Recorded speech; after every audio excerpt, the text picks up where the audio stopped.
반드시 해낼 거라는 믿음. 네, 우리 전대진 작가님 모셨습니다. 반갑습니다. 네, 반갑습니다. 네, 반갑습니다. 네, 우리 전대진 작가님. 우리 작가님이 1인 기업 몇 개였더라? 1인 기업이요? 프로 11기입니다. 프로 11기, 1인 기업은 82기. 82기예요. 그때는 오프라인이었죠? 네, 오프라인이었어요. 코로나 터지기 딱 직전. 코로나 직전 뵀었던 우리 전대진 작가. 이번에 이 책이 몇 번째 책이에요? 7번째 책이에요. 근데 내가 이 책을 읽으면서 예전 것도 읽었잖아. 네. 그러면서 내가 오늘 물어볼 게 너무 많은 거야. 네. 우선 우리 전대진 작가를 처음 뵈신 분들이 있는데 네. 간단하게 자기소개 시작. 네, 반갑습니다. 네, 저는 삶으로 살아내는 삼쟁이 성공한 기버 전대진입니다. 네, 1인 기업은 저 프로 11기를 수료를 했고, 네, 그리고 저는 에세이 작가로 데뷔를 했습니다. 내가 얼마나 만만해 보였으면이라는. 그러니까 그 책. 네. 2017년도에 첫 책을 출간하고 2020년도 그때 실컷 들고 나니 배고파졌어요. 또 그 이후로 또 너라는 선물, 자존감이 낮은 사람들을 위한 책. 연이어서 에세이로서 베스트셀러 저자로서 활동하다가. 그러니까 거기까지의 책들이 네. 공감을 얘기했던 것 맞아요. 같아요. 네, 맞습니다. 공감을. 네. 그때는 삶이 어땠어요? 그때는 삶이 힘들 때였습니다. 왜? 그때는 씨앗이 제일 힘든 순간이 지면을 뚫고 올라오는 그 순간이 제일 힘들다고 하잖아요. 뿌리를 내리고. 그때는 제가 인생의 바닥에도 있었고 가난했고 힘들었던 꿈을 향해서 막 잉태돼가지고 뭔가 힘들고 네, 아장아장 걸어가던 그 시기. 그러니까 힘드는 사람들의 마음을 예. 잘 받아줄 수 있었고. 맞습니다. 야. 제가 그런 사람이었고 네. 지금은 어떤 사람이에요? 지금은 그렇게 일어나려고 하는 사람들이 제대로 일어나서 다른 사람들을 위로할 수 있는 사람이 되도록 세우고 있어요. 그래서 이 책을 오늘 얘기를 할 때 네. 보니까 대단히 공격적이에요. 네, 맞습니다. 그래서 읽으면서 깜짝 놀랐어요. 아니 이 사람한테 지금 이 전 작가한테 무슨 일이 있었던 거야? 같은 사람이 있으면 만나 얘기하죠. 혹시라도 무슨 누구랑 결별이라도 한 거야? 왜 이렇게 뭘 하지 않으면 안 되게 만드는. 네. 여기 딱 펴는데 어린 아이에게 배운 인생 철학 5가지. 어린 아이까지 들먹여서 뭔가를 바꾸라고 요구하는 게 네. 도대체 그동안 어떤 일이 있었던 거예요? 제가 교수님께서 가장 최근으로 알고 계신 에세이가 나왔을 글쎄. 때도 제가 새롭게 시도하는 여정이 있었고 맞아요. 그때도 제가 베스트셀러 작가라는 타이틀은 있었습니다. 인플루언서고. 그런데 현실을 조금 더 알아가야 된다고 할까요? 이것이 뭔가 변질의 의미가 아니라 입장이 바뀌고 책임져야 되는 것이 달라지고 맞아. 현실적인 문제와 만나니까 맞아. 우리가 적응을 해나가는 거죠. 이게 벌면 벌수록 그래요. 네. 벌면 벌수록 리스크가 많은 거야. 맞아요. 그러다 보니까 이전에는 제가 에세이 작가의 입장이었다 보면은 이제는 사람들의 삶에 변화를 일으키는 코치이기도 하고 동시에 사업가이기도 하다 보니까 훅 들어갔구나. 네, 확 바뀐 거죠.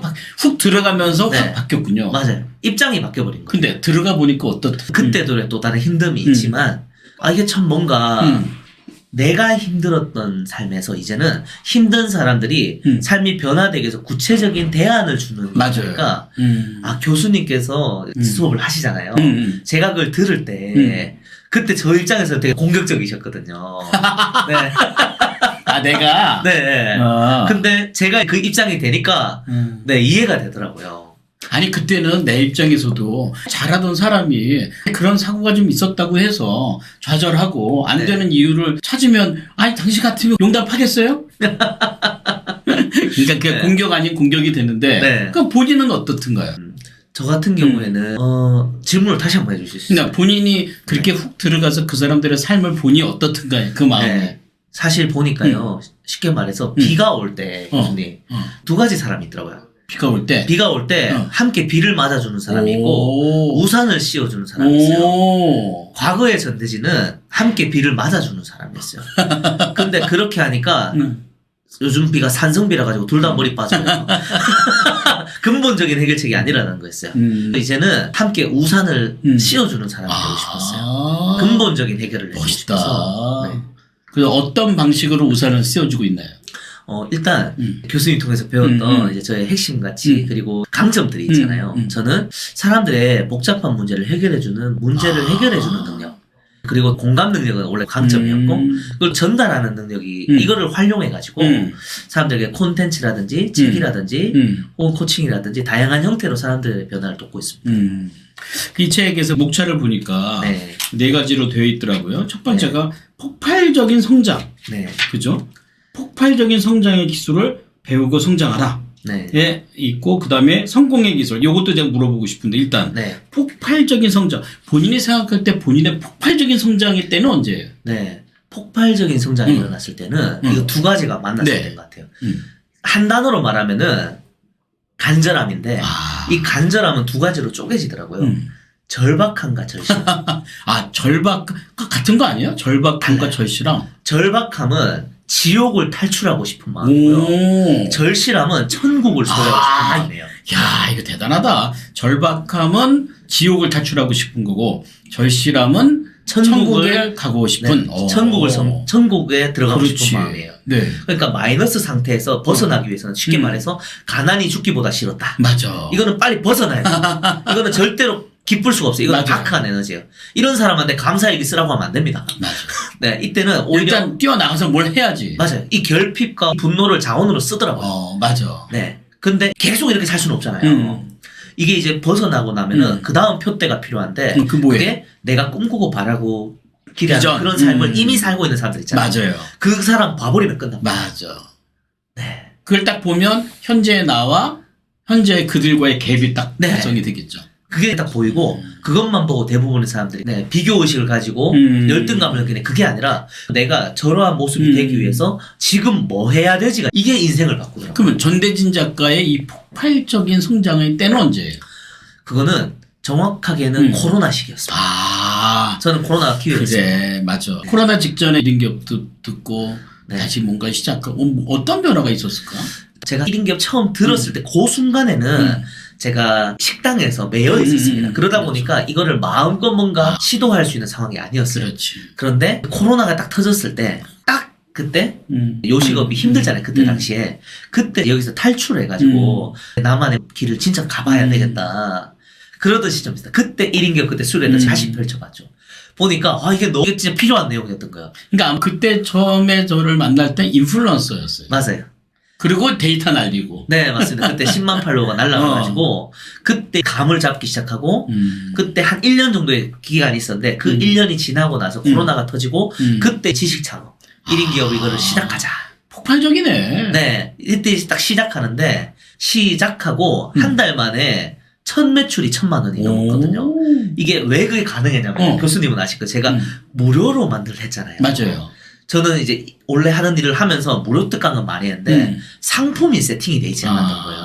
그러니까 돈을 내고 싶어도 사람들이 돈을 낼 수가 없었죠. 네, 맞아요.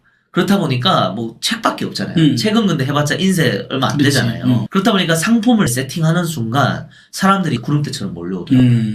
네, 그렇게 시작했습니다.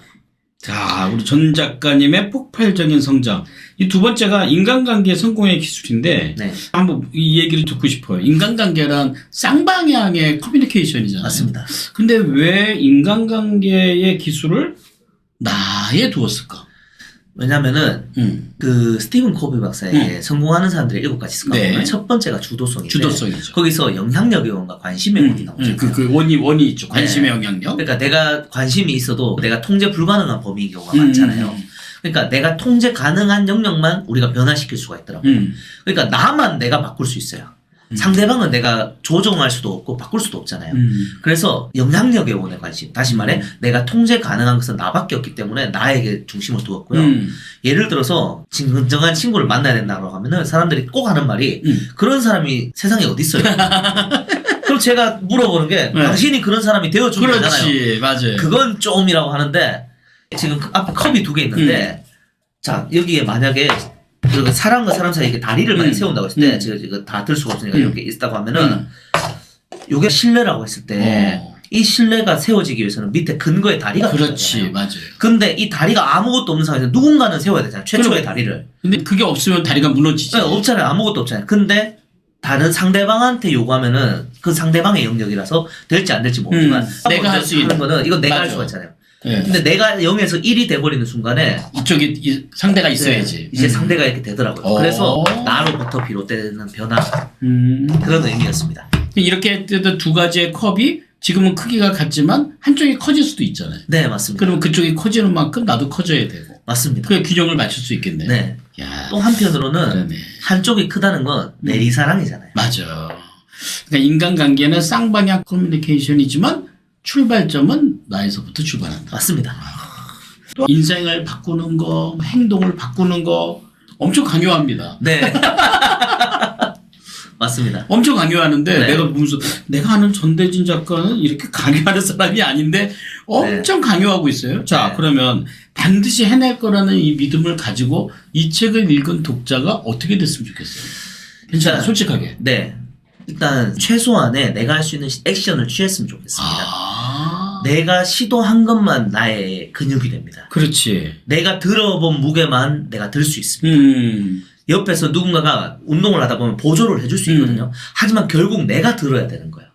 저는 그동안 수많은 사람들을 위로했지만 그거는 제가 그냥 위로해 준 거지 그 사람의 인생이 바뀐 건 아니거든요. 그전에는 제가 보조를 해줬지만 이제는 스스로의 근력을 키울 수 있도록 그렇지. 도와주는 거였어요. 네. 그러면 우리 전 작가님이 봤을 때 인생을 바꾼다. 예를 들어 행동을 바꾼다. 네. 뭔가 바꾸는 변화에 정말 필요한 네. 어떤 원칙은 뭐가 있을까요? 네. 이거는 하나로 말하면은 어. 심고 거둠의 법칙입니다. 심고 거둔다. 네. 심은 대로 거두잖아요. 그래서 저는 세 가지로 쪼개면은 네, 첫째. 심어야 거둔다. 아, 일단 심어라. 아무것도 안 하면 아무 일도 하지 않는다. 잡초만 무성해집니다. 근데 심으면 아무것도 안 될까봐 안 심잖아. 네, 그 고민할 시간에 심어야죠. 네, 배가 고픈데 밥을 먹으면 배가 부를까요? 네. 그냥 먹으면 되죠. 그치. 근데 배가 아픈데 화장실을 가야 될까요? 그냥 가야지. 가면 되죠. 네. 공부를 하는데 성적이 오를까요? 그냥 공부하면 되죠. 다시 이제 공부를 하는데도 성적이 안 오를까봐 네. 공부를 못하고 있는 거야. 그거는 다음 스테이지가 있겠죠. 네, 근데 그분들은 다 핑계더라고요. 그렇지. 예. 방법을 알려주고 그러니까 안 일단 하잖아요. 첫 번째는 심고 거둬라. 네, 심은 대로 심은 대로 아니, 거둔다. 심어야 거둔다. 심어야 거둔다. 그다음에 두 번째는 네, 심은 것을 거둔다. 심은 것을 그지. 그 씨앗이 그 열매를 만들지. 맞아요. 내가 한 거는 A라는 걸 했는데 내가 바라는 게 만약에 B예요. B의 결과값을 얻고 싶은데 맞아. 엉뚱하게 오른다리 간지러운데 왼다리 긁고 있는 사람들이 있다니까요. 1인 기업가로 성공하고 싶은데 자꾸 문학가 되려고 하는 분들이 있어요. 좋은 직장 찾아. 네, 맞아요. 사업가로서 준비되려고 교수님 왔는데 자꾸 직장인으로서 행동하고 있는 무대 가서 연예인 하고 싶은 거. 맞아요. 누가 막 박수 치면 난 뭔가 될 것 같은. 네, 맞아요. 사업하려고 하면은 그걸 맞아. 구축을 해야 되는데 심은데. 셀럽이 되려고 하니까 자꾸 거기서 안 맞았던 거예요. 그럼 세 번째는 뭐예요? 네, 심은 만큼 거둬. 야, 맞아. 많이 뿌리면 많이 거두겠지. 맞습니다. 근데 많이 안 뿌리죠.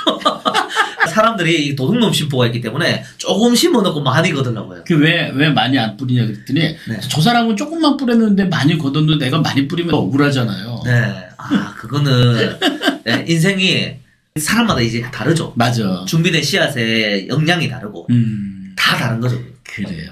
오늘 전대인 작가가 얘기한 정말 반드시 거라는 믿음 이 책에서 내가 볼 때 마치 전대인 작가를 만나는 것 같은 특히 여기에 수많은 질문들이 있어요. 네. 근데 내가 어떤 질문들은 내가 딱 보니 솔직하게 네. 마음이 안 좋더라고. 네. 왜 이 질문에 대해서 내가 답을 하면 내가 보여질 것 같은. 네. 어쩜 좋지.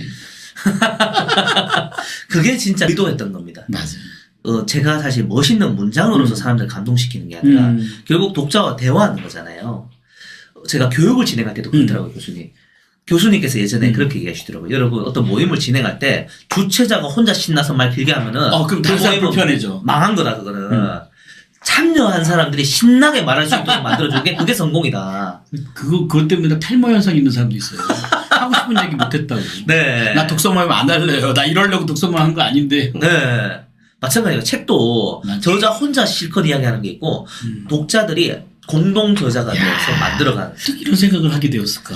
많이 배웠어요. 연구대상입니다. 자, 전대진 작가와 함께 했던 반드시 해낼 거라는 믿음 강추합니다. 2024년 신년 특강 1월 2일 저녁 7시에 우리 전대진 작가를 만날 수 있습니다. 이 자리에서 뭔가 일이 나오지 않을까라는 생각이 듭니다. 감사합니다. 여기까지 할까요? 네, 마치겠습니다. 네, 감사합니다.